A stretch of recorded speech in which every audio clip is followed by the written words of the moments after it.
সরকারি চাকরিতে কোটা সংস্কারের দাবিতে রাজধানীসহ দেশের বিভিন্ন স্থানে স্কুল কলেজের শিক্ষার্থীরাও আন্দোলনে নেমেছে।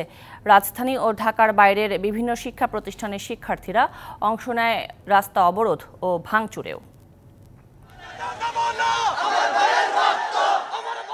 সকাল থেকে রাজধানীর সায়েন্স ল্যাব মোড়, গাবতলী, মোহাম্মদপুর, বেড়িবাঁধ, নতুন বাজার, মধ্যবাড্ডা থেকে শুরু করে নর্দা, বসুন্ধরা আবাসিক এলাকা, কুড়িল বিশ্ব রোড, মহাখালী বনানী সড়ক সহ বিভিন্ন স্থানে অবস্থান নেয় শিক্ষার্থীরা। মতিঝিলে শাপলা চত্বর মোড়ে অবস্থান নেয় নটরডেম কলেজের শিক্ষার্থীরা। এ সময় আন্দোলনরত শিক্ষার্থীদের কোটা সংস্কারের দাবিতে নানা স্লোগান দিতে দেখা যায়।